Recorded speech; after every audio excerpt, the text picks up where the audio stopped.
Tikiman time! Taste my cassava cake. The best and the yummiest of Masyanggaling baking session. Lika, gawa tayo.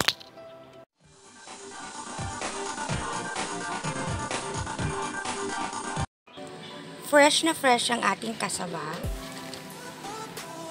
Kung ako kasi naggagawa ng cassava cake, hindi ko pinipiga.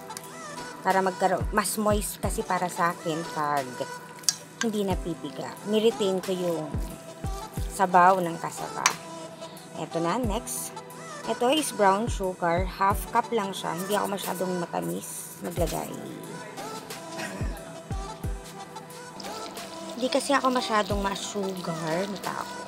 Yan, mas gusto ko yung brown.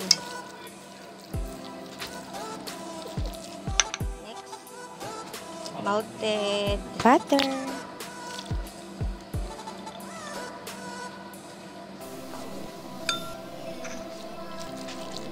Melted butter.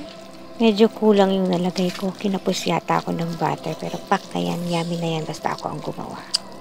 Basta haluin lang ng maigi katulad ng paghalo-halo.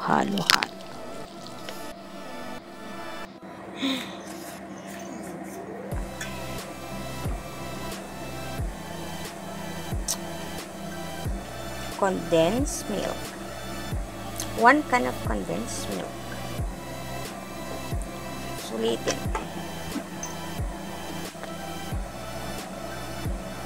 Next is 1 can of evap.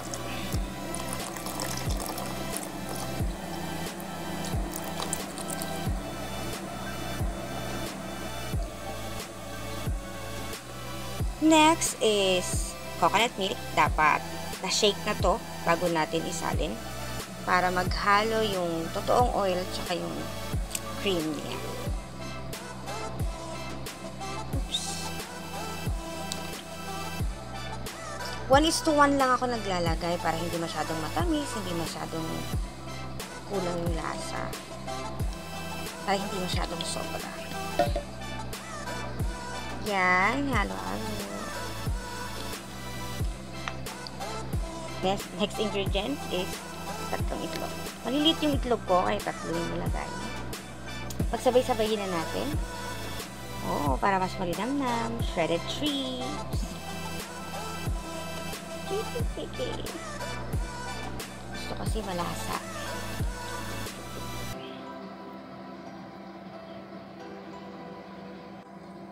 Then, haluin natin. Haluin na natin. Ikot-ikot. Basagin lang natin yung yellow ng egg para magkulay yellow. Lang natin. Hanggang maghalo ng maghalo. And next, may secret ingredients is sibling. Makapuno, pandagdag tamis. Makapuno! Makapuno kayo dyan.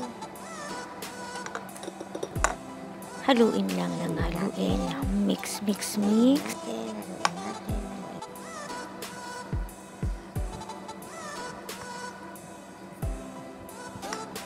Para gusto kong dagdagan yung cheese. More cheese. More cheese. Ayan. Ayun, ready na nating ilagay sa pan, sa bitan. Ready to rumble. Yan, sasali na natin para pasok na natin sa oven. Ayan na.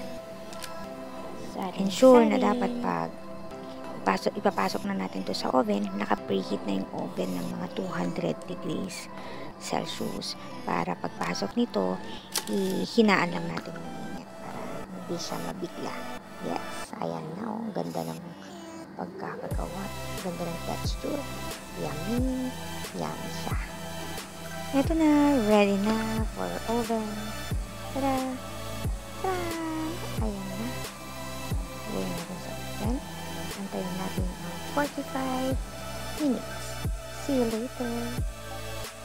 Pero habang binibake natin yan, gawa na tayo ng ating toppings. Ang ingredients ko lang ngayon ay isang itlog tsaka half condensed milk. Naubusan kasi ako ng iba, kaya yun na lang yung ginawa ko. Pansamantala. Yung egg nga pala, yung nagsisilbing brownish sa top ng ating cake. So, let's see later how it looks. I'm excited! Tada! Finish na! Ayan na siya. Ang sarap.